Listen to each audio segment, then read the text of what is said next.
Camera is rolling. I'm gonna give a clap just in case because anyway my audio straight going to the computer. Camera, so Let's do it at the same time. okay. One. Ready? 1, 2, 3. Oh, come on. That's so late. Come on, so we can sync our audio. Okay. One more time. No, I don't think it works like that. It doesn't need to be like that. 3. Man, 3. Wait. There you go. So I think this is delayed, man. This is delayed. That's why I think. Can you repeat? It's okay. Can you It's repeat okay once if it's again? delayed on your side. Can you do once more? Yeah. Want to do it again? Yeah. Yeah. 1, 2, 3.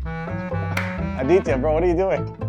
Bro, your audio is coming very delayed. It's okay it's delayed because even with the delay, when I sync this, it's gonna match. It's fine. Okay, can you once do like what is the count? 1, 2, 3 and go. 1, 2, 3, go. Okay? Okay, cool. Let's go. Okay. 1, 2, 3, go. It still is delayed, man. When Where I'm are clapping, you? it's. You know what? It's okay. Yeah, it's okay. It's okay. Let's just say you say go, I'll say go, and we'll start. Dude, honestly, it's all go Alright. already. It's all good. All right, go. Here we go. We're starting. All right. Go, man. Go, Maz. Go.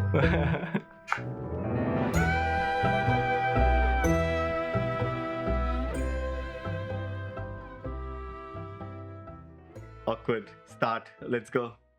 All right. Welcome to the Film Babas podcast. This is the first, maybe not. We don't know yet. We're gonna find out after I finish recording.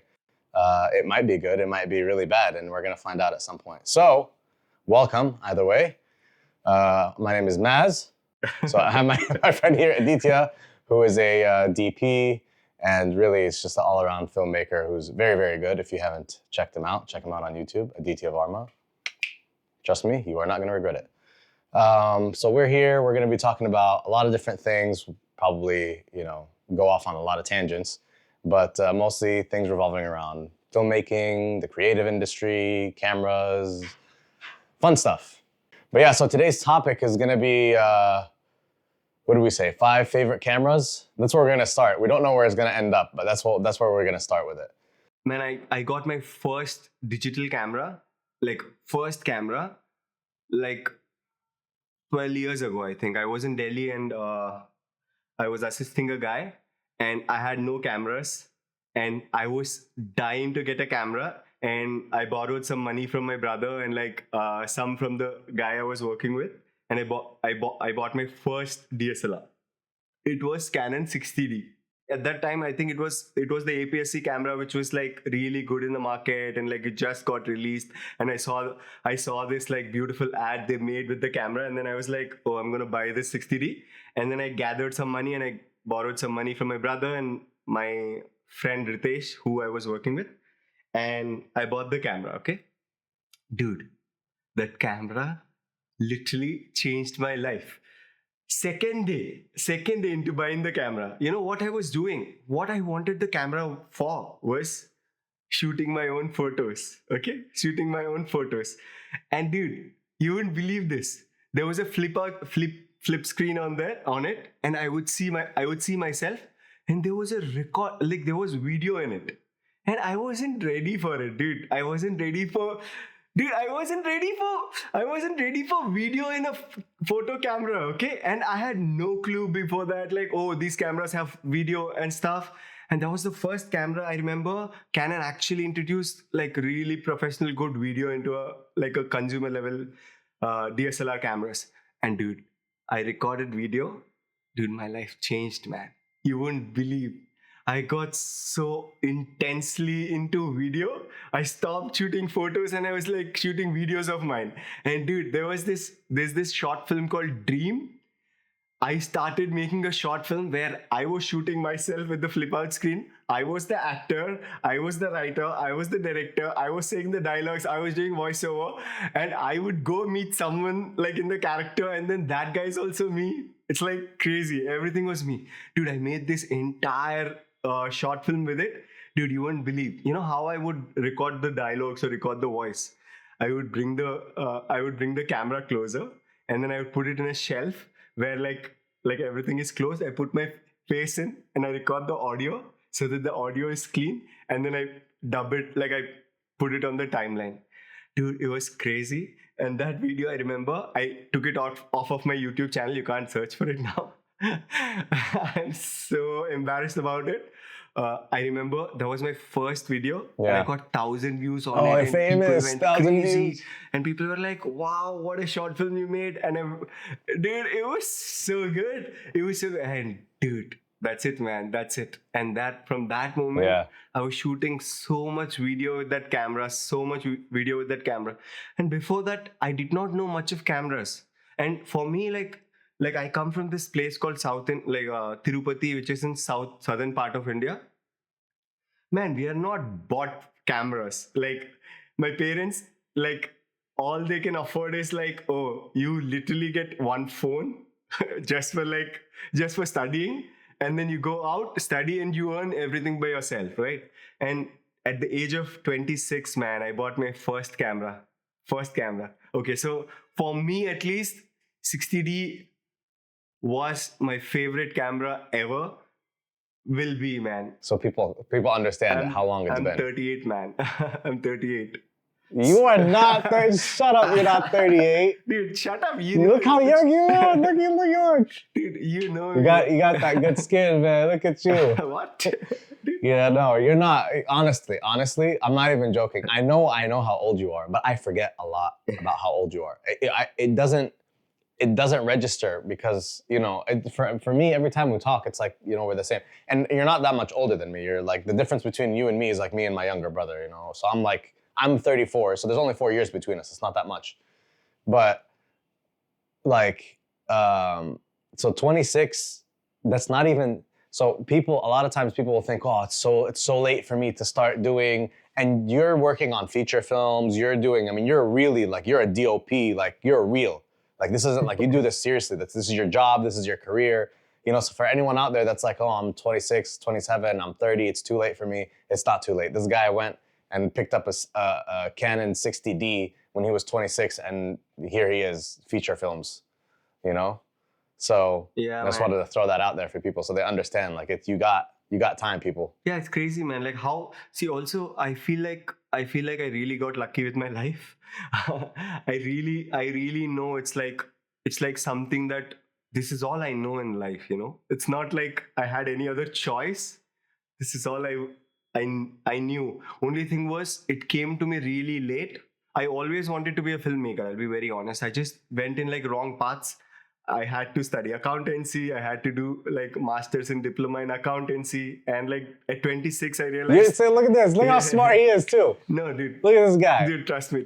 Like, no, but look, you know, it's not that crazy. I studied before, and you know what? Even what I studied wasn't completely what it is now. Okay, so like, when I started school.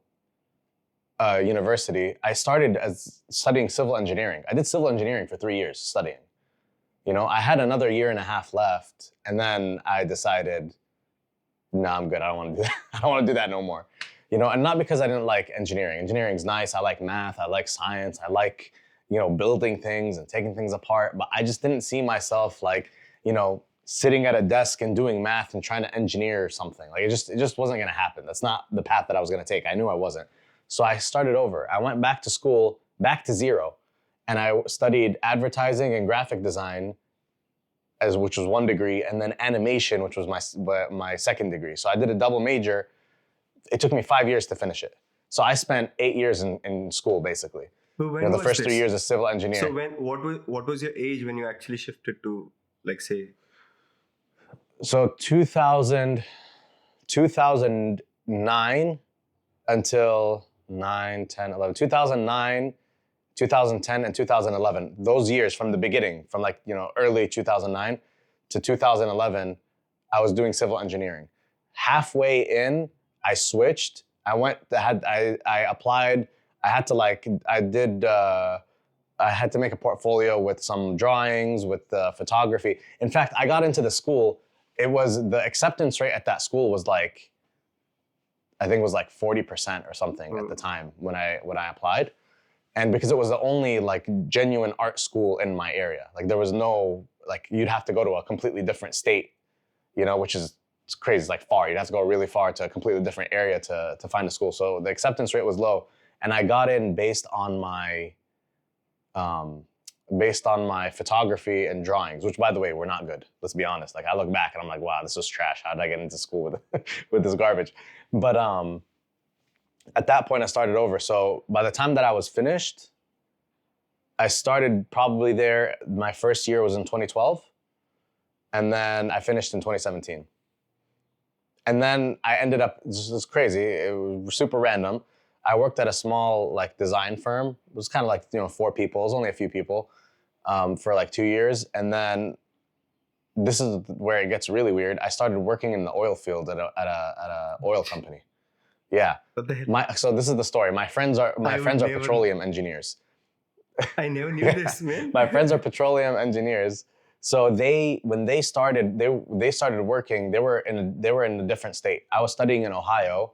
My friends, they lived in Colorado, right? That's where I grew up. I grew up in Colorado. In any case, they were working there at a company, and I was trying to find a way to move over there because it's where I wanted to be.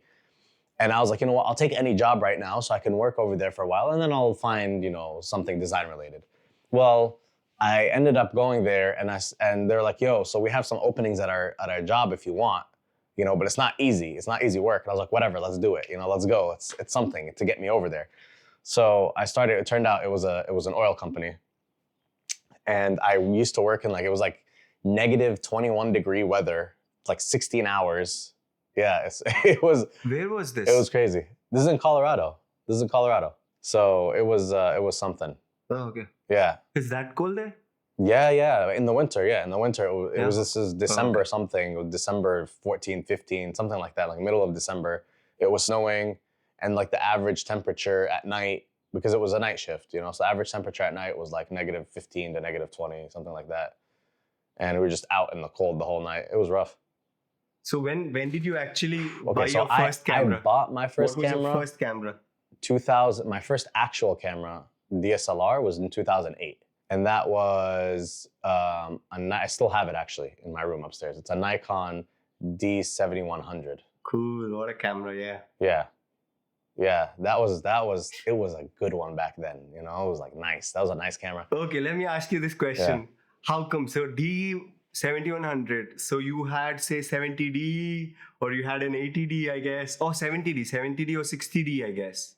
The alternatives. Why did you choose Nikon over Canon? I didn't know. I didn't know anything. I didn't know anything at the time. I just knew because Nikon, it's so funny. I used to be like, I don't like Canon. I'm not a Canon person. I was one of those people because I didn't know that much about, cameras, like as much as I do now. But at the time, Nikon was still very good. Like Nikon in general, at the time, they were doing very well with their cameras, and they had a dip, and apparently now they're on the come up again. But I had the 7100 for a very long time, and it wasn't until the EOS R came out that I switched from Nikon to Canon. So actually, even in our country, say for example, we have this really famous photographer called Raghu. He's amazing. Okay, you have to check his work out. Dude, he has won every award there is on the planet. Okay, and he's so good. And he's extremely so good with cultural photography, the kind of friends he used to be around, and like the kind of pictures he shot. Yeah. Like they were like marquee history. Like some of them were like marquee images, man, for Indian people, because like he shot these like Bhopal gas tragedy. He shot these like Dalai Lama's photos, like and on Indira Gandhi's photos. They're like some of the most historic images of our time. Yeah. Okay. This guy used to use Nikon. Well, Nikon was very good. Nikon was very good. So, So everyone artistic, they always chose Nikon. And like, so people went to fashion, people went to commercial. Yeah. They used to choose Canon, but I never knew this game. Yeah, me neither. So I was with this photographer who used to use 5D Mark II at that time. Yeah, wow. So he was using Canon, so I had to just buy yeah. Canon. So yeah, no, I was on Nikon for a very long time. Okay, so so now now we spoke about our first cameras. Tell me, what is your all-time Well, favorite photo Here's camera? the thing. That wasn't actually my first camera. That was my first DSLR. That wasn't my first camera. All right. Okay, my first Got camera it. Okay. was a phone in 2008. No, in 2000. Oh, and it in was? 2005. Okay, I'll tell you which And one it it is. was? Sony Ericsson K850i. Okay, that was the first ever phone camera with 5 megapixels ever. And when that came out, Wow. the whole world was like, "What? 5 megapixels in a phone?" Very first. That was my first actual camera. And then I used to do a lot of like pictures and videos and da-da-da-da-da. And then when I graduated high school 2008, that's when I got my 7100. And then it was from there I moved on. That's so cool. Yeah. So Okay, so but did you actually shoot some of your favorite photos from that camera? I did, and they're so bad. They are horrible. You know, it's But everything is over like. What's your top favorite camera? Don't tell me like, okay, now tell me like, what's your favorite camera ever for photos? For photos, my favorite camera ever for photos. Come on, man. Fuji fanboy. I am a Fuji fanboy, but it's not going to be a Fuji. It's actually my uncle. My uncle, he got into like photography and stuff like that, and he had a Canon. Why can I not? Here's the first instance of not being able to remember the name. It was a Canon. But is it a Canon DSLR? Yes, it's a Canon DSLR. Yeah. Okay, I figured it out. Yeah, what is it? I should have asked you 5 years ago. Okay, you're gonna know. Whew, I don't know why I forgot this. 5D SR. Dude, what the? Man, it's one of the most expensive camera ever released from Canon. It was that flagship. Yes, that was. I didn't know what it was. Yeah. Okay, I was on a photo shoot and I was like telling my uncle like, hey, I need a camera. I need a second camera because I had my Nikon, okay, but I needed a second camera for the shoot that I was doing, okay? And he's like, yeah, sure, you can borrow it. And he gave a 5D SR Yeah. for your D7100. What? No, he was just like, yeah, you want to borrow it? That's fine. So I had two cameras. I had the D7100 and the 5D SR. I'm telling you, I started shooting with it. I was like, this is crazy. It's so good. So for photography, till now, this is my all-time favorite camera, and I'm gonna keep trying to ask him to buy it from him. Maybe one day he'll give it up. I don't know. Honestly? We'll see. Oh.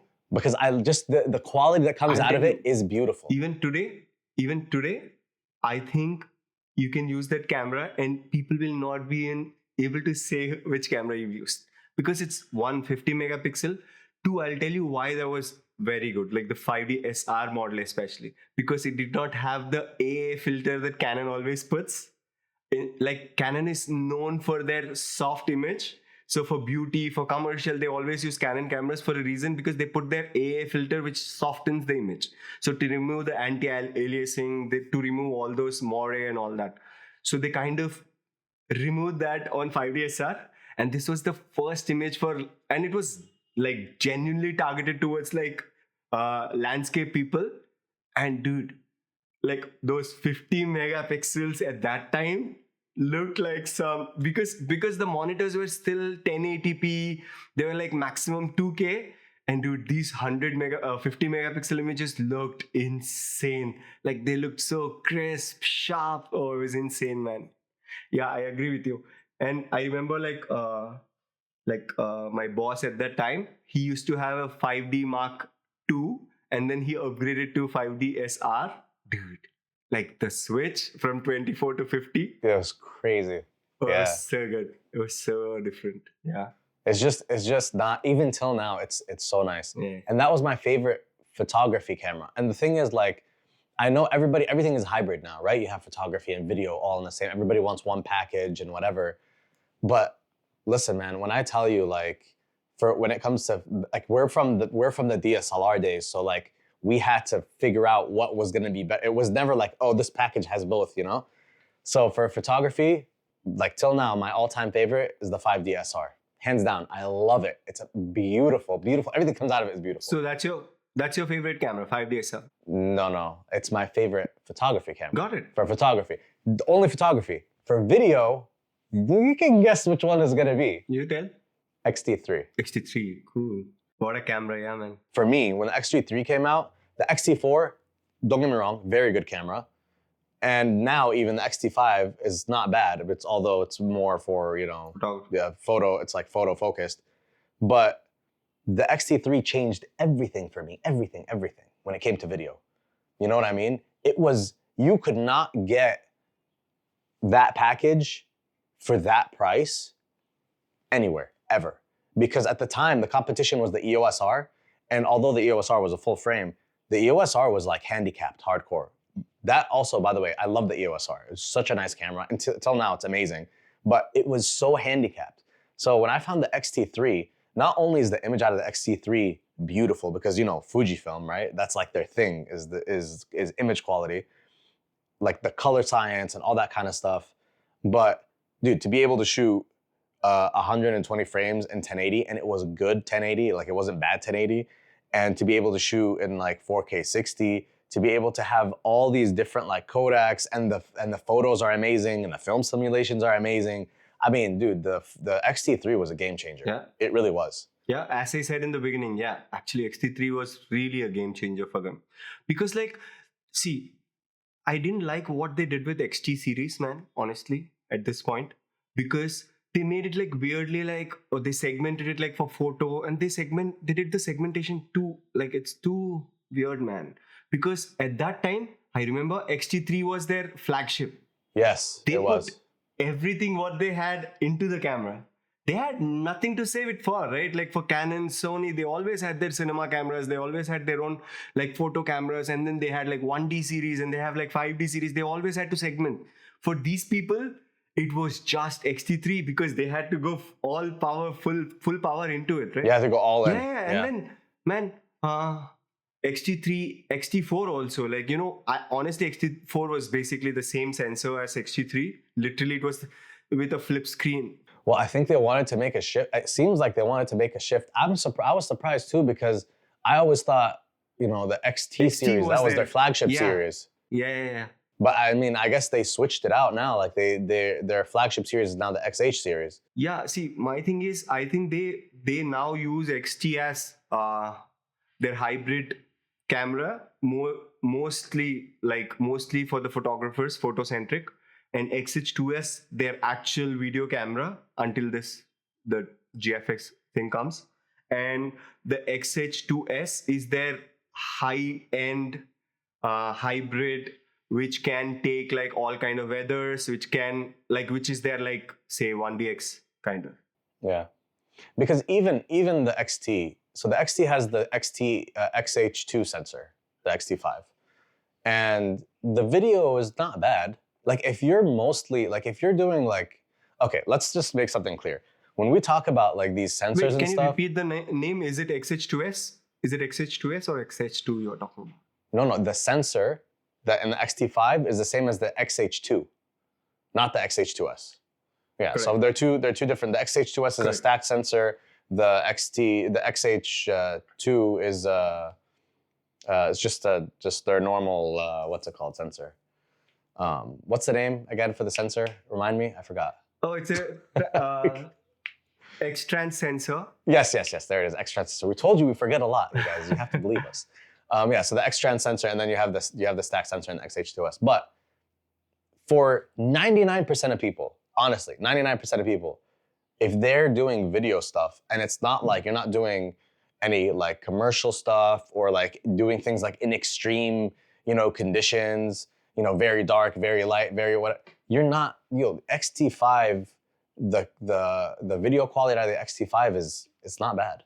It's very good actually, But for people that are video focused like us, it's a little bit different because we require more things. Yeah. You know what I mean? And see, I feel like they should have, say honestly, even if now they can keep the photocentricness of the camera, and if they would have done say XH2S sensor, man, it would have been perfect because it's a stacked sensor, and two, the readout speed is so much better, man. And with the X-T5 currently, the sensor readout speed is so bad, heats up. It is also bad with like rolling shutter. Man, you just cannot use that camera like as a professional setup, like even as a hybrid, Yeah. Yeah, well, that's why I'm saying, like, if somebody's doing like YouTube videos or like Yeah. something just So like regular, then yeah, it's amazing. But if you're doing like something serious, yeah. you're trying to use it to do like, you know, commercial work, yeah, then you're gonna have to find something a little bit higher end. So yeah, what's your favorite camera? Photo. Both, either, whichever one you want to start with. Man, right now, I'll tell you right now what is my favorite camera because it keeps changing. If you would have asked me 3 years before, it would have been a different camera. But right now, my favorite photo camera, with which I shot at least say 100,000 images, is my Leica Q2, man. I don't understand why everyone likes Leica so much. Don't get me wrong, I know they're nice cameras, but like, is they really worth that much money? Like, they're so expensive.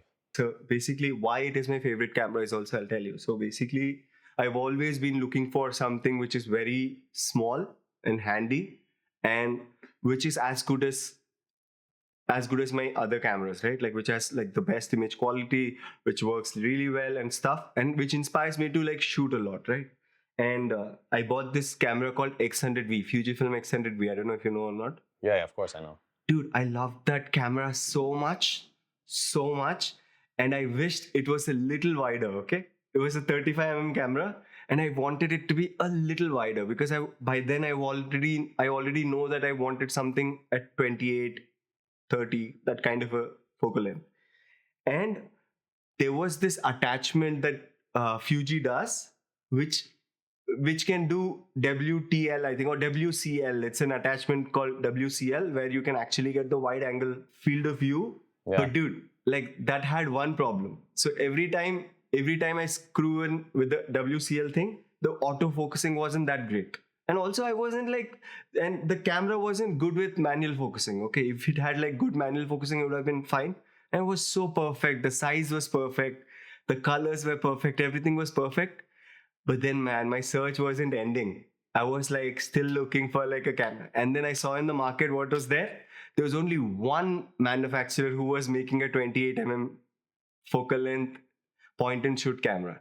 And that was Leica Q. It's such a specific market. Yeah, and I was like, dude, they just made for me, you know, like I really want just this camera, right? And I was like, okay, maybe I'll just try it, right? And I tried a Leica Q2 for one day.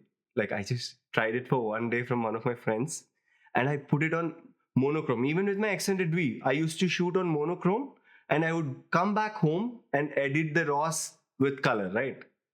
So all I wanted good monochrome. Dude, I shot this Q2 with like Leica's black and white. There's this mode called Leica black and white high contrast. Dude, once you shoot it, you will not believe it. Like it's just magic, man. It's like so many recipes are there on Fujifilm. It just doesn't match. It just doesn't match. Like if you have ever shot, say, like Ilford 400 or like some of those films, they have this exact Leica colors, you know? And dude, the moment I shot those black and white monochrome, I was like, man, this is my daily camera. And dude, from then, like if you have seen my book Monotony, Yeah, of course, I have your book. 85% of the photos, Yeah, I have it in my room. 85% of the photos came from Leica Q2. Yeah, the photos came from Leica Q2, 80% of it. Video camera. Dude, you're gonna get me fired. It's okay, just be yourself. Okay, so I'll give you two of my favorite cameras because I use like both these cameras when I go now, like especially when I am not being produced by like a serious big production, because now like I only shoot on like specifically like production friendly cameras, like REs and stuff. Venice. Yeah, it's okay. It's okay to shoot on Aries in Venice. It's fine. Yeah, so it's because of they're the only production friendly cameras in India, at least, right? Like for example, I can't go shoot with like say my Fujifilm X-H2S where there is like 150 people in the set and there are like 3 director monitors and there are like people who want everything wireless and there is like wireless C motion. You can't shoot with like a photo camera. So that's why I'm like so excited about the Fuji coming with like a film body for my personal work or like say documentary setup. Like I've been shooting like bunch of like documentaries like right now. Currently we are on like 2 documentaries. I shoot with like my Canon C70 as my main camera and my B camera is XH2S, and dude, they're so perfect. Like I can't even. So most of the times when I'm setting up, like say an interview of sorts, they're like two cameras. Sometimes XH2S is doing the cam A, C70 is going some C70 is doing the cam B, or vice versa. But dude, the image out of both of them, like you can't beat it. Sometimes I really love what XH2S is doing. Sometimes I really love what C70 is doing, in particular, depending on the situation. But dude, listen to me. This is where it's so important for people who think dynamic range is the most important thing in a camera. Okay. When you color grade, right? When you color grade, I understand usable dynamic range is different from the actual dynamic range when you grade, right? For example, when you're graded and you're exporting it in REC 709, right? You will hardly have 8 stops of dynamic range, which is like clean, you know? You might have like one extra, like say 9 to 10 stops, okay? Professionally, I'm talking about. Like imagine this film is going to Cannes, or this film is going to like the highest of the film festivals, or the going to like the biggest theaters in the world, okay? Man, the maximum, like if you see Ansel Adams, like Ansel Adams chart had like 6 stops, if I'm not wrong, or 7 stops of dynamic range. Right now, dude, the whole market is surrounded around, oh, how much is your dynamic range? How good is your dynamic range? Dude, I can guarantee you it's a huge scam. Dude, trust me.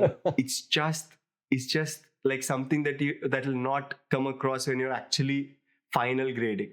Man, I work with these grading artists. They're insane.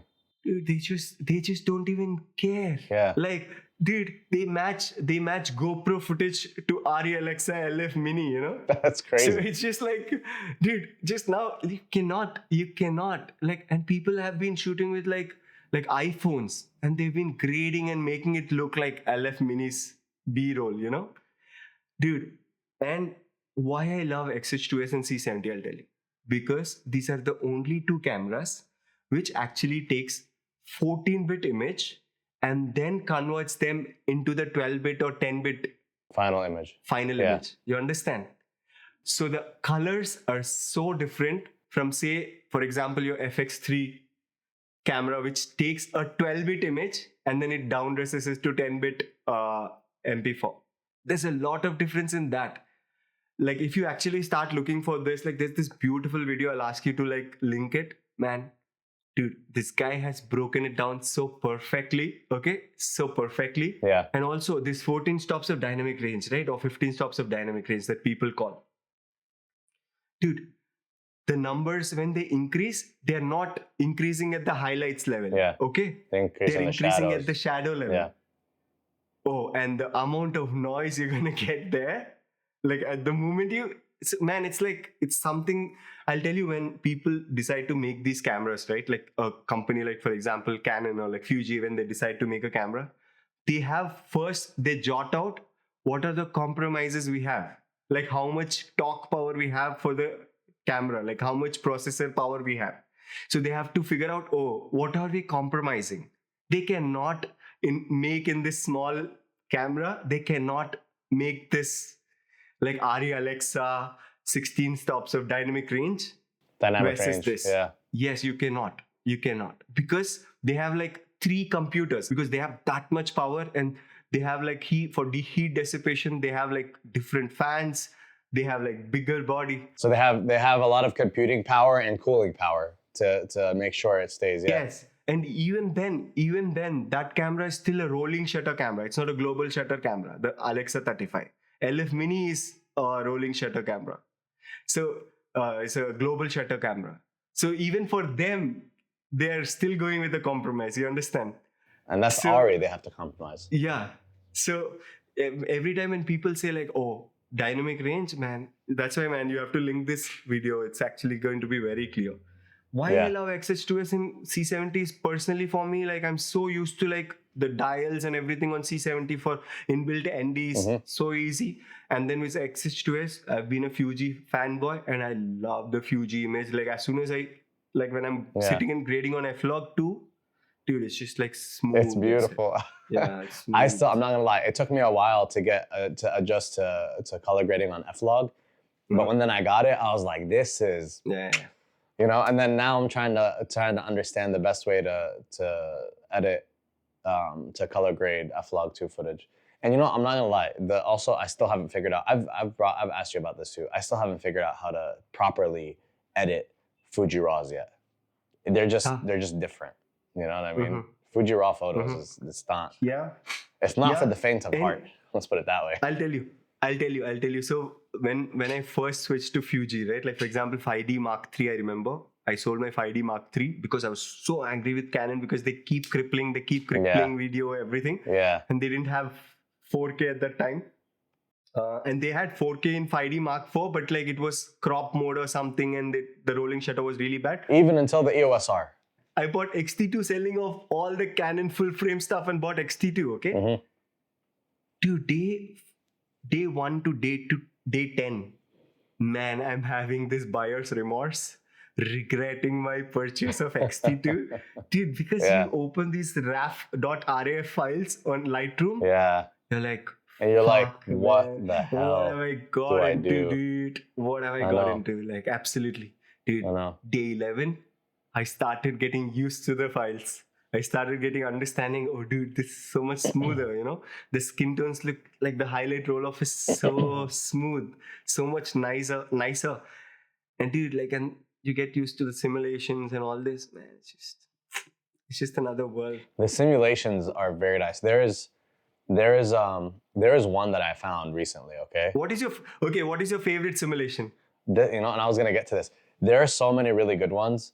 And, you know, shout out Fuji X Weekly, link below. Gotta shout those guys out because they are just regularly coming out with simulations like this. In fact, I asked one of the guys, the main guy who writes the blogs. I was telling, because I seen this photo once of Avga 160. AGFA 160. Yeah. Sorry, Agfa. I always messed that up. Why? See, I told you I forget. Yeah, Agfa 160. Okay, XPS. Yeah, and it was stunning. Okay, it blew by. I saw this and I was like, the colors on this film are insane. And so, as a joke, this is, by the way, I saw this picture like 5 years ago, and as a joke, like 6 months ago, I was going through Instagram and I saw, you know, there was a post Fuji X Weekly, and I was like, let me just make a comment on this guy. So I commented and I was like, hey, what are the chances that we could get a simulation for, like, you know, a recipe for, you know, 160 XPS? And he responded, he's like, yeah, it's definitely possible. He's like, I don't know when, but it's possible. I was like, listen, man, I don't care if it takes you 5 years to make it. I don't care how long it takes. Take your time. Do whatever you have to do. But when you're making it, just think of me. Just remember, I'm sitting here waiting for it, you know? So, but my favorite right now, because also with recipes, it changes a lot, you know? Because you can find recipes that are very close to some of the films, like the Portras are close, but there's like 3 different versions. So you have to know, oh, if I'm gonna use Portra version 1 for this or version 2 for whatever. But right now there's one it's called Cozy Chrome. So it's this guy on YouTube. Again, I forget his name off the top of my head, but he's very good. I watch him a lot. He has an XH2S as well, and an X-T5. He used to have an X-T5. And by the way, his photo and video settings, again, we're still waiting for your settings, you know? So we had to find other people, and we did. This guy's very good. So right now, my favorite one is Cozy Chrome. And I don't know, it's warm, it's saturated, but not too saturated. The highlights and the shadows aren't too hard, right?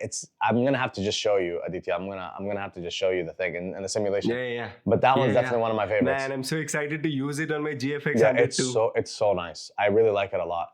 And he has this whole series of him in Japan. And maybe it's just because, like, you know, first of all, any picture you take in Japan just looks amazing. You know what I mean? So yeah. Okay. So this is what I want to clarify. Okay. So the recipes. Ask me what is my favorite recipe. Yeah. What's your favorite recipe? It's my own. It's just classic Chrome with like less, 2 stops less contrast. Yeah. And then reduce a little bit of highlights. Yeah. Increase the shadows a little bit. Yeah. That's it. That's it. And nothing, like every time I try to put the recipe on, right? Yeah. Especially in India. Yeah. Because you said Japan, I kind of like got like, Oh, I yeah, understand yeah. like where Every it's time coming you use from. it, it's like, Dude. wow. Dude, in India, it's always overcast skies. There's no blue skies, okay? And like you can hardly have blue skies in Mumbai, right? And the skin tones are completely different here. The moment you do over color grading, so if you see my photos, they're very close to the natural colors. The grading part is a little less. Yes. It's almost very subtle. Yes.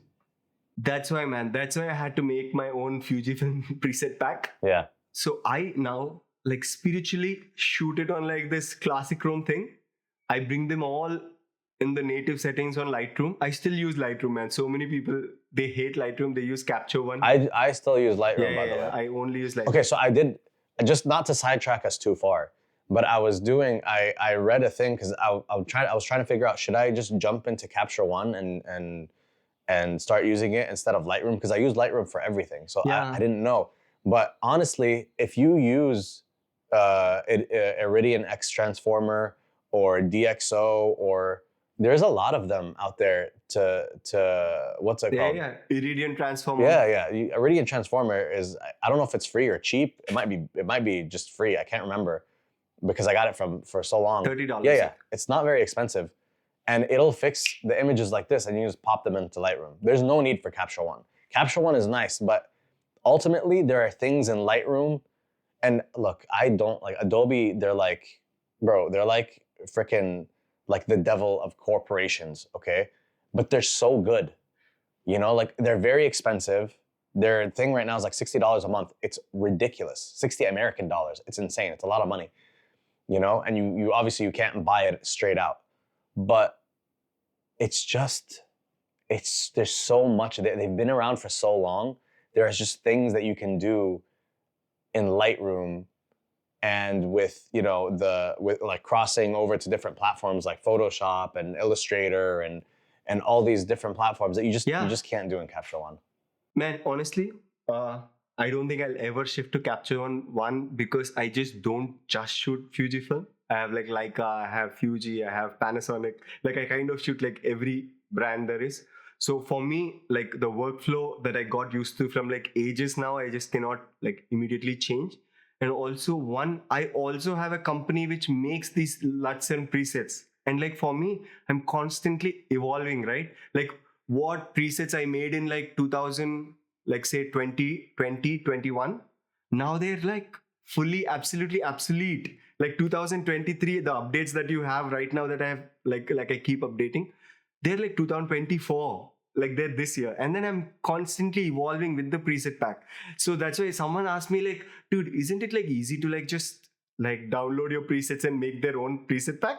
I'm like, it's easy, but like my preset pack, I'm constantly evolving and I'm constantly updating them. Yeah. Yeah, and if you guys haven't, if you have a Fuji camera and you don't have those presets, oh man, you guys gotta get them. They're, first of all, number one, they're not expensive compared to all the other ones. And number two, like he said, constantly updating. I get a message or an email from him regularly. In fact, I think we have a WhatsApp group. Yeah. We have a WhatsApp group with a bunch of other Fuji photographers, and every time he's like, "Guys, send me some photos. I need to make an update." You know, so we all take raw photos with our cameras. Some of us have XTs, XH, XH2S. We all have these, you know, different. Some even down to like XT3s, XT4s, and so on. And he's constantly updating. So make sure you get it. Link. We have like 7 links below. Link below. We have like 1 million links. Check out the links. So right now I've changed the naming a little of these presets. You have to try the Vintage Film 5, man. You got to try. It's so close to film. It's so close to film because I've been shooting film a lot. So I've been trying to do this film versus digital, film versus digital. Oh, I'm going to release a new preset pack soon. It's called Grade, okay? It's called Grade. So it's like 7 grades, which brings all films into like digital photography. Okay, anyway, I will talk about it later. But dude, you have to trust me. You should try this Vintage 5 and then you have to actually like tell me what you feel about it. I want to really listen to you, man. But on this topic of grading, I have been or a film, I mean. For the last 2 years, I've been obsessed with Kodak Aerochrome. I'm telling you, I mean, obsessed, okay? Like, if you see, I posted a few, so first of all, my Instagram got closed because it just shut me down for I don't know what reason. So like it wiped away everything. But on my new account, I posted some photos of some Aerochrome photos. I mean, they're digital because Aerochrome is obsolete and it's impossible to find. And even if you find it, it's expired. So, you know, good luck. And not only is it expired, but it's extremely expensive, even if you find it expired. So it's so hard. I have not yet been able to find an easy. The only one is R&I. R&I, they're the only ones I think that have like a lot, or a preset for Aerochrome, and they have, maybe there's like 14 different versions. Unless you do this thing where you take your camera and then you have to have the, what's it called? You have to have it changed into like an IR camera, since, you know, they remove some stuff off of the sensor, and then you need filters, and then you have to go into, it's such a process, you know? But like, I really just want to shoot just pure like Aerochrome IR. Like, I would love to do that. It's not a thing. I'm still looking for like the final solution for that. This is like the second time I heard Aerochrome like in this week, because there's this guy. Okay, so he bought my Leica SL2S pack. He loved it so much, and he bought everything on the store. Like I was like, else, why? yeah. Why did he even buy? If you'd have bought like another something, I would have sent everything for free. Like for me, I would have just given them everything. Everything for free, because like none of it is worth like more than $100, right? Like I would have given everything like on the store for $100, but he would buy everything. He's from Doha or something. He's like, his English is not good. He's like, big fan. Really like your presets. Really like your lights. Big fan. You make Aerochrome, I support. He said that. I was like, oh, okay, cool, man. It's just not possible. It's not possible. It's just not possible. It's not possible.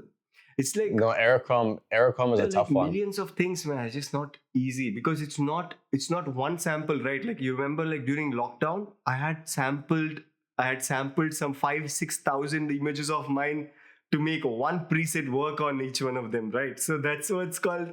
Like when you make a preset, it needs to work on like 6,000-7,000 different kinds of everything. Yeah, it's not possible, man. It's just not possible. But like someday, man, hopefully I have that much knowledge someday. But yeah, let's see. Yeah, for those that want to shoot Aerochrome, right now your best bet is R&I. I know there's a lot of other presets out there, and I've tried all of them. None of them, including R&I, none of them are going to be, they don't come close, exact. Man, yeah. But R&I is as close as you're gonna get. The problem with, here's the issue, okay? I've like, this has been bothering me for a long time. But the reason why like you can't get close, even if you shoot digital, it's hard to capture the same kind of look as Aerochrome purely, is because there's different shades, right? That when you shoot on film, so the way that it works is our light, for people that don't know like about how this functions, okay? So we have daylight. You know, infrared light we can't see with our eyes, but our sensors can capture it. And when light hits an object, it reflects and it bounces, and some of it's absorbed and some of it's bouncing and some of it's doing whatever. So what happens with infrared light, it gets absorbed into specific colors that absorb that light. And when you're seeing Aerochrome, what you're seeing is all the other light being completely washed away and only the infrared light being absorbed. Yeah. So there's different shades when you shoot naturally with a film camera that you get, that just, it cannot be replicated when it comes to digital cameras. It just can't right now. Maybe when technology grows, I don't know, but right now it's not happening. But R&I, they have very good presets. You know, you can shoot if you want as well. There's some 4 or 5 YouTube videos that are actually legit very good. They have a process, but it's a process. Your camera has to change. You need filters. You have to shoot like, you know, and you got to take it into Photoshop. There's a whole thing. I seen one guy, he did Aerochrome video, and I really want to try it, but I have to first, I think maybe like an X-T2 or an X-T3 that I'm gonna, probably an X-T3 that'll have changed into an IR camera. And I'm gonna try his video process. It looks very good. It's not aerochrome, but it's infrared and it's beautiful. It's very nice. Yeah. So, but anyway, we sidetracked. Go But ahead, what- continue what you were saying. I don't even know what we were saying. Yeah, even I don't know. I'm just going to ask you, like, what is your favorite film right now? What are you shooting? Have you been shooting film? As far as like, I have, but not as much. Not as much recently, but so I have 2 film cameras. I have the point and shoot Canon point and shoot. I forget Oh, the no name of way. it exactly. Oh, no way, really? Yeah, old one. Dude, you Yes, won't believe it's, I bought a couple of point and shoot Canons as well. Yeah, it was hard to find a good one that wasn't broken. But I have a Canon point and shoot, and then I have the Canon EOS 1N. 1. 3. Oh, 3. This is the 1N. Yeah, hey, I got the same one. Really? Yeah, that's the one. Yep, Dude, I have the same one. amazing. What a great Yeah, camera. so that's actually probably my favorite film camera. Oh, I know it's really? not like old film where you gotta, yeah, but I love it, dude. Because look, you know what's really fucking cool about this camera is the eye tracking. Ah, yeah. The eye tracking is amazing. A lot of people, they're like, oh, the eye tracking and the this and the that. But honestly, it's once you get it, like, once you have it calibrated, whew, it's so cool. It's such a cool thing. And I know they're trying to bring it back. I heard Canon was going to bring that back, or maybe they brought it back already. I can't remember. Oh, they did. I think with the EOS R3 or something like that, they brought it back. Yeah. Yeah. I think it was the R3 they brought it back. But I mean, for a film camera, it's very nice because it's still in the world where it's like, it's not a DSLR. It's not a purely like manual film camera, you know? So I still get the benefit of like seeing what's happening and what I'm doing and I'm changing in my settings and whatever, but it's still a film camera, you know? Yep. So that's why I like it. I know people are like purists, like, oh, I want to go no, pure. honestly, but see, like, I have been... That's just too much work, bro. Man, I have like I have just ordered some 40 point and shoot film cameras. Yeah. Just to make a wall out of the cameras. But overall... that's pretty cool. Yeah, overall, I first started with Minolta X700, X300s and stuff. And then... which is very popular. And then I moved to M3, Leica M3, of course. Yeah. And then I sold off that one. And then, Yeah. No, so I wanted to ask you about, because you were talking about the C70. So I wanted to ask you, what are your thoughts on the C80? Oh, interesting. See, I have once shot, like I shot something for Dell, Dell computers. We shot some commercial for them. Yeah. Where Dar was acting. And I was shooting that commercial with like C500 Mark II or Mark III, Mark II, I think. So I think C80 has taken that sensor from C500, the full frame sensor. So it's basically C80 is like basically C500 Mark II sensor with everything on a C70 body. I am still not really excited about the camera in the sense that I'm not really a sucker for full frame as such. I'm okay with the Super 35 sensor on this, and especially what sells me is the DGO sensor. The DGO sensor is actually the deal for me because the shadows are so clean in this. Even the C500 Mark II is not as clean as C70. Not as clean? Yeah. So, okay, because right now, obviously, I only have the XH2S. And one of the things that I really wanted to get in when the time comes, right? Because even before, I remember we used to have this conversation and I would tell you, like, my X-T3 was more of my creative camera and then my R6 was more my commercial camera. All right. You know, it was because just the look out of it was very good for like very clean commercial, like product stuff I understand what you mean. And stuff like that. And I've been waiting for a long time, like when the time comes, right, to get a C70. And then recently the C80 came out and I haven't really looked into it yet. I've heard a couple people talk about it and some people from, that were shooting C70 exclusively, they jumped over to the C80. And I wasn't sure like what really advantages you're getting out of the C80 that you wouldn't out of the C70, other than being full frame, which I don't know, man. I'm not I love full frame. Don't get me See- wrong, but it's not like that. It's not that serious for me. There is two important things when you're doing production. Like when you're doing production, you need SDI ports, man. That camera has an SDI port. So this only has HDMI. So that's one big. That C70. Yeah. C80 has an SDI port. But there's no adapters for it. There are, man, but they're just not they're not good enough. And they're just not good. Yeah, not good enough. And also imagine like you have like one HDMI and one SDI, then you can actually like take out 4 outputs or like 5 outputs. It's completely different. Yeah. Okay. So that's the difference. HDMI I'm not going to do any big HDMI production, is let's be honest. absolutely unreliable, man. Like especially if you're shooting, obviously with C70, I never shoot it out into a recorder. HDMI is just such a like very cheap way of. Well, you don't really need to. When you have a C70, it's not that serious. I mean, when you have like an XH2S or something like that, or an R6 or an R6 II, or even sometimes with a R5, R5C, you have an external recorder.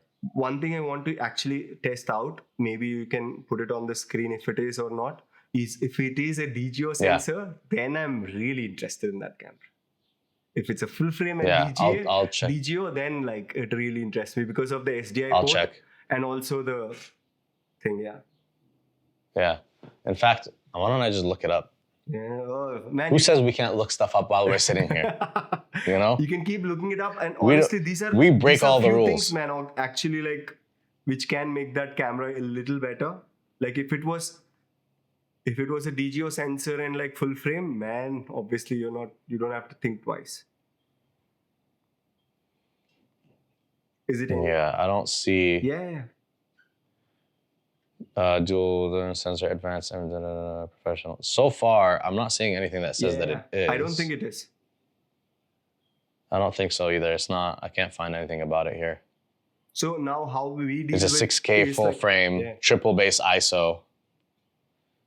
Yeah. See, here we go.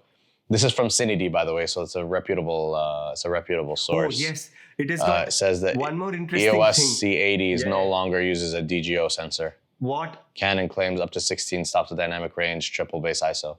What is amazing in that is triple base ISO. Yeah. Dude, triple base ISO. Dude, that's if you have ever used the FX3 or FX6, they have 2 ISOs, 2 base ISOs. One is 800, and then one is 12,800. Okay.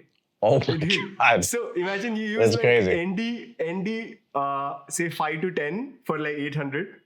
Yeah. Like sorry, ND 1 to 5 stops, and then you go 12,800. You need at least 12,000. ND 5 to 10, right? 12,000. Yeah. What if you want something in the middle? That's crazy. Dude, it's all going to be noisy, Yeah. right?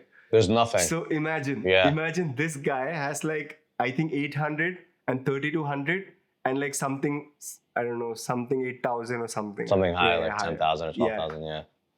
So that's a very good idea. That's crazy. That's a great idea. Yeah. I still really like the C70 because as far as I'm concerned, everything like feature films and stuff, for the most part, they're Super 35. I mean, which is 35 millimeter. Especially if you're on a documentary setup, man, like you would always prefer Super 35. Yeah. See, again, man, it's a conversation that we can keep open because like some people really like that full frame look. And because with like Sony autofocus, like you can really pull focus with like any kind of a lens. You literally can not. But how often does anyone use autofocus? People don't use autofocus on feature films. They always have a focus puller, no? Yeah, like generally we cannot use, like in the sense that because you're using cinema lenses, so you have to. This is what my director says. See, focus puller himself is also an artist who is also making a film by himself. So it's a complete art. Like sometimes he actually makes the scene interesting by pulling focus into something that he finds interesting, and then he pulls focus to that and then comes back to the subject.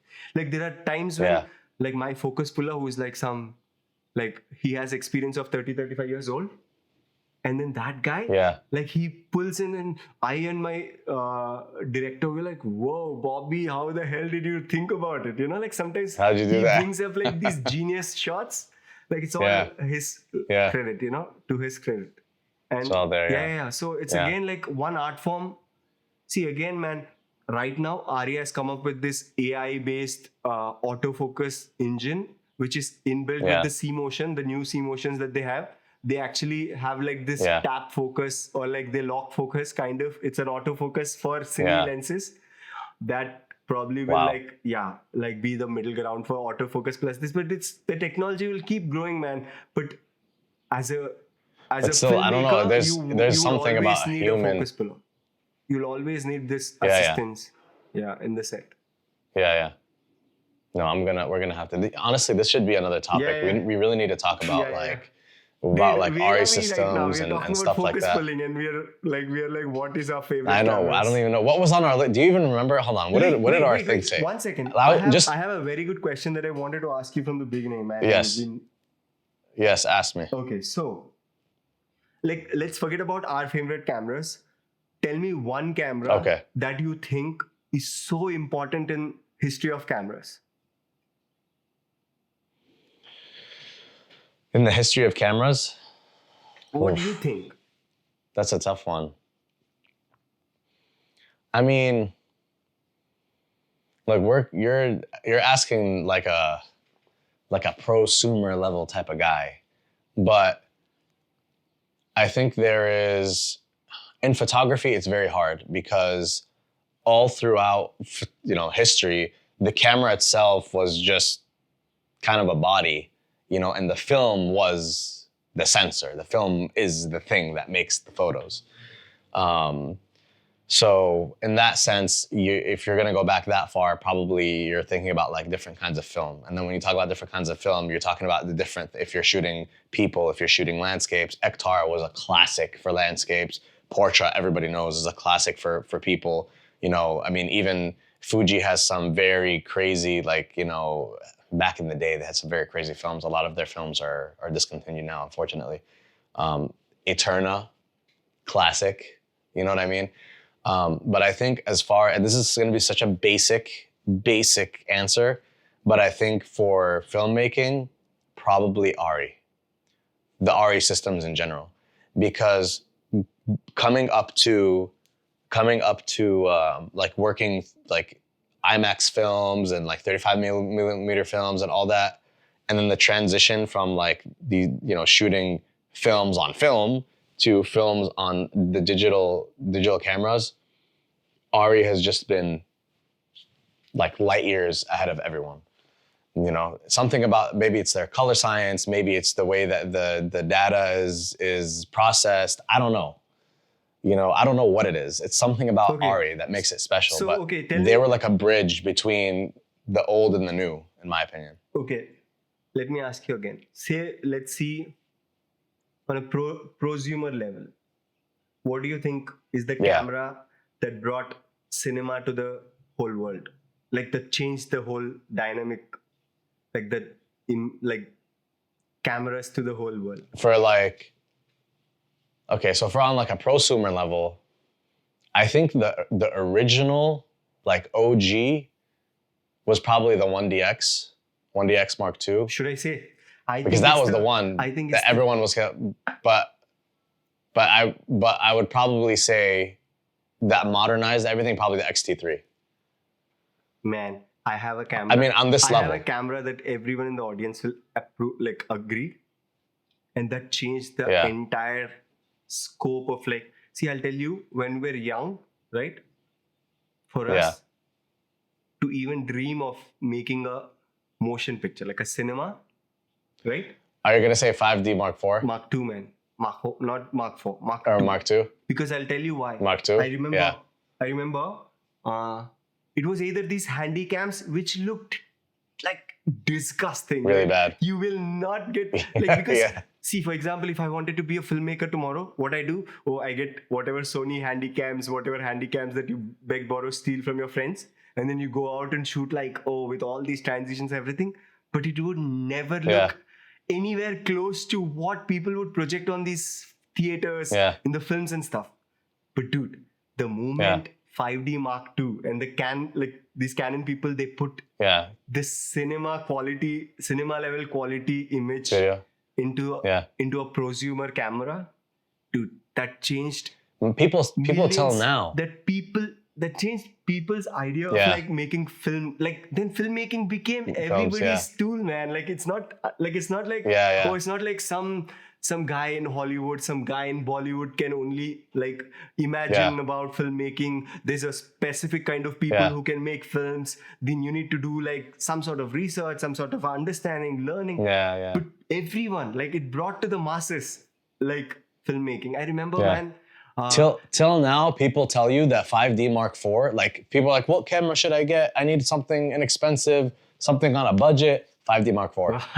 Easily the 5D Mark IV. If you're gonna start, this is your first ever camera, and you need something that shoots video, and you're on a real budget, like a budget, like you really can't, but you really need to do this, 5D Mark IV. Yeah. Because even now, people tell you 5D Mark IV is beautiful, what comes out of it. So the two especially. So it had like HD 1080 HD at that time, and it had like this. Oh, at that time, that's insane. Yeah, and then we didn't even have TVs that were HD at that time. And then we had barely HD 720, video, right? Like, and man, I remember. I and my boss were shooting some fashion photo shoot, and it was for some Vogue or something. It was like for cover, and I was assisting him in India. And there was this guy who was using a photo camera to make a video of because they were doing some BTS of the thing. And my boss, I remember, and it was a 5D Mark II. I was so tensed in the photo shoot. I was setting up the light. I was doing like all this like work. My boss would ask him, like, "Are you shooting a video with that?" And what are you doing, dude? He would show us the video. Dude, I just tripped. Your probably mind was blown. I was like, I tripped, and that was the moment I actually decided to buy a camera. Like a 60D, I guess. Like after that only, like I went on and bought the 60. Dude, but this camera really actually changed the entire like scope of cinema. I'm telling you, because like if say for example they did not bring, they would have thought like, consumers, they don't need high quality video.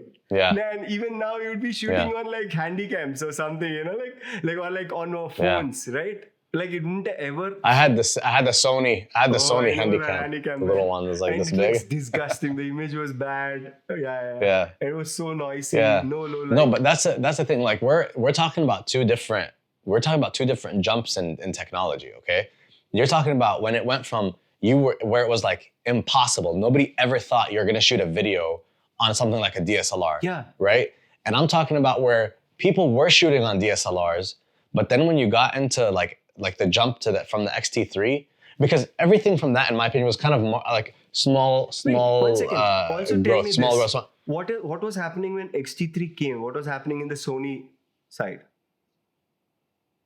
Sony was also shooting like they had a lot of the stuff that the X-T3 had. Oh, you know what I mean? The thing with the X-T3 though. And Canon at the time was the EOS R, and it was completely crippled, right?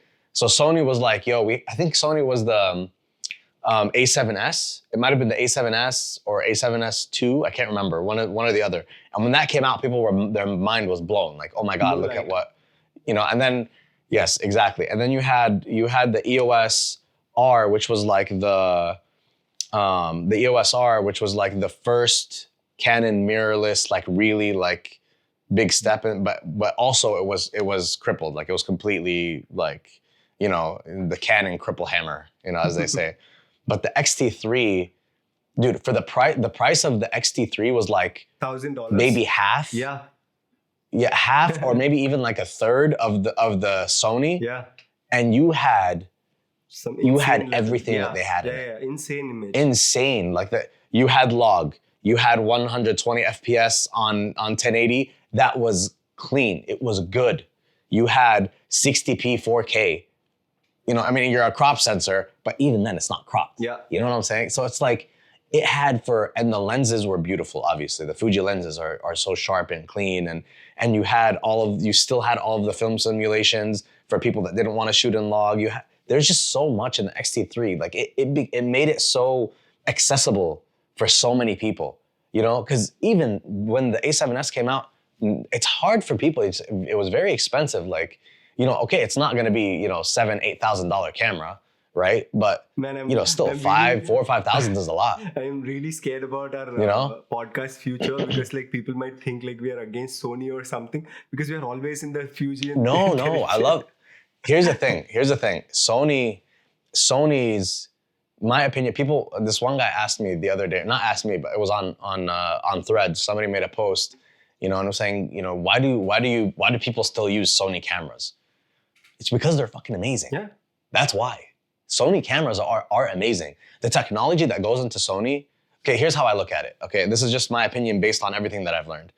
Sony, number one when it comes to technology.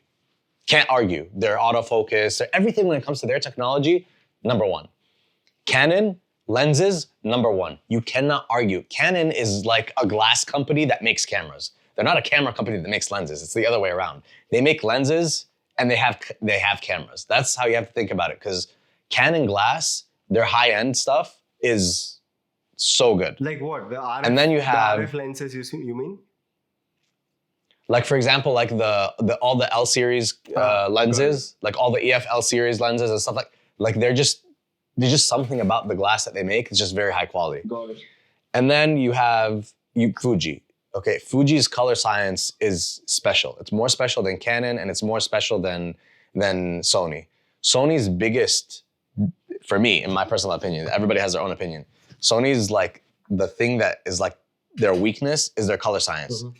I swear to God, it looks like vomit to me. Like it looks like somebody puked all over the floor. Why do you think that's how I feel about Sony? Why do you think that is? Imagine. I don't know. It's not that they don't have money. It's not that they don't. Obviously, they do believe in some sort of color science, right? Like they do believe in like some sort of like, because obviously like see when the engineers are making, obviously when they're thinking, oh, we want exact colors of red, exact colors of blue, exact colors of all that. But why do you think they have their color science? And then you call it vomit. Why do you think so? I don't know. It's just it's just like. I'll be honest to you. See, I'll also be very honest to you. I think what Sony has bad for them is their LUT. Yeah. Is their LUT. Look, any color science, you can grade it. Yeah, you can manipulate it however you want. You can manipulate it. But I'm talking about like what comes straight out of the camera. Like it's just ugly. Like it just looks pukey to me. I don't know. It reminds me of something nasty. Interesting. It cannot be the just Canon the color science is a little different. Multiple things that's making it look like that. Probably it's too sharp. Probably it's too digital. Something, right? Yeah, I don't know. Whatever it is, I don't like it. Now, that doesn't mean that you can't. Nobody uses just that. People take it and manipulate it, and they come up with amazing things. I think at least one film which got nominated to best films in Oscars. At least one film, if I'm not sure, would be shot on Venice or Venice 2, right? Like there are so many people who shoot documentary. Like I have been seeing like what are the best documentary cameras? FX3, FX9. They're insane. Like they're so popular there. Like there's so many people who actually like live their life with Sony, right? Today I was talking to my friend, right? He was trying to hook up 2 cameras for like some of the one cricket documentary that we have been filming. He was talking about FX9 and he's B cameraing with FX3. So we are still using Sony, right? When we are actually grading from the S-Log2 or S-Log3, it just really doesn't matter. Like I'm trying to match like with a good grading artist, I'm matching with like C70. That's what I'm saying. With a good grading artist, you can match whatever you want.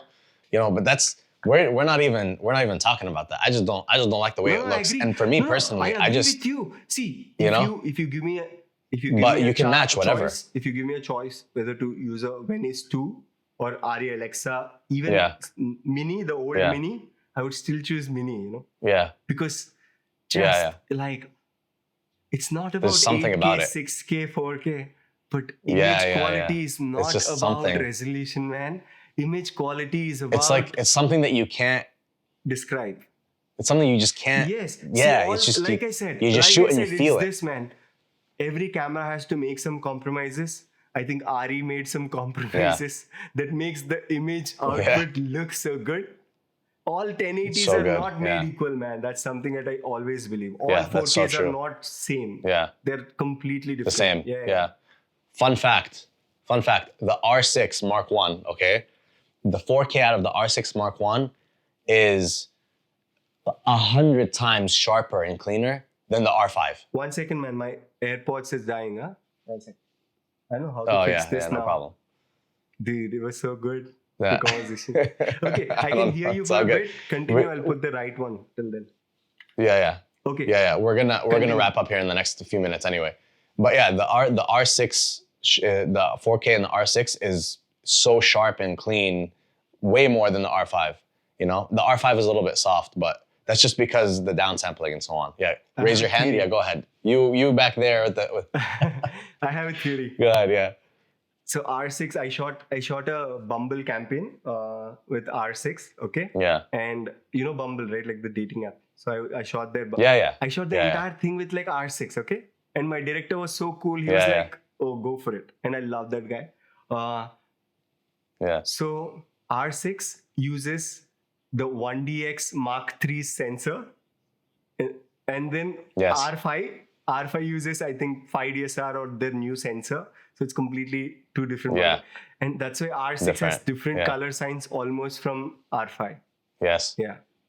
And I love the R6. That's what I had before I switched to the X-H2S. Yeah. And the only image, reason the downsampling image is also is- so sharp and so beautiful. it's just so clean. Yeah. Yeah. Yeah. Yeah, I wouldn't have switched to the X-H2S if I wasn't a Fuji fanboy, honest to God. Mhm.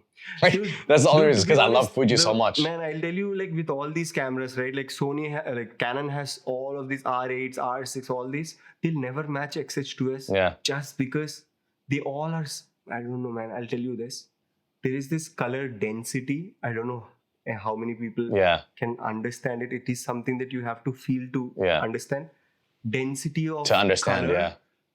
is so different in each Yeah. of these cameras. When you shoot on these Canon low-end Yeah. cameras, not the cinema bodies, they are Yeah. so slim. They don't have this Yeah.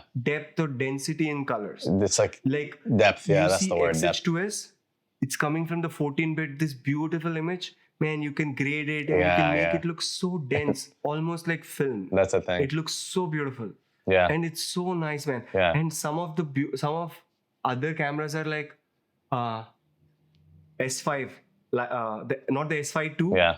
Lumix That's- S5 had this like really dense, really thick Yeah. colors.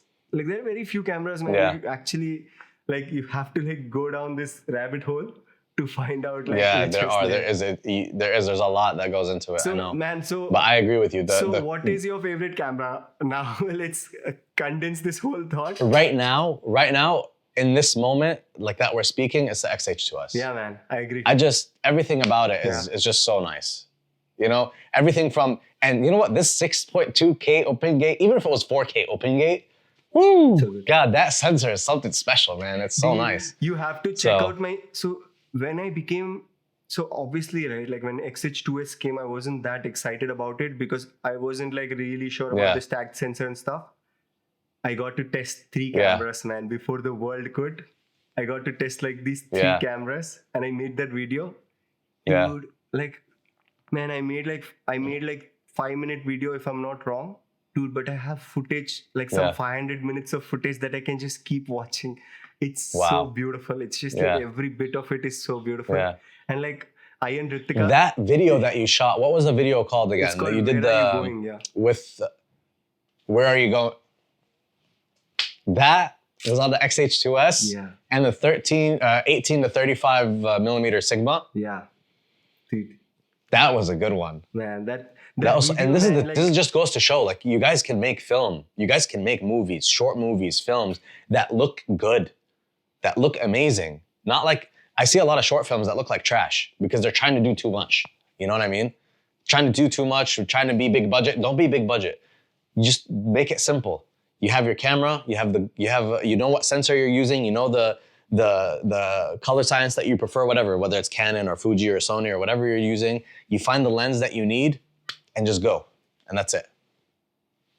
got you it, know? man. That's a good place to wrap, I guess.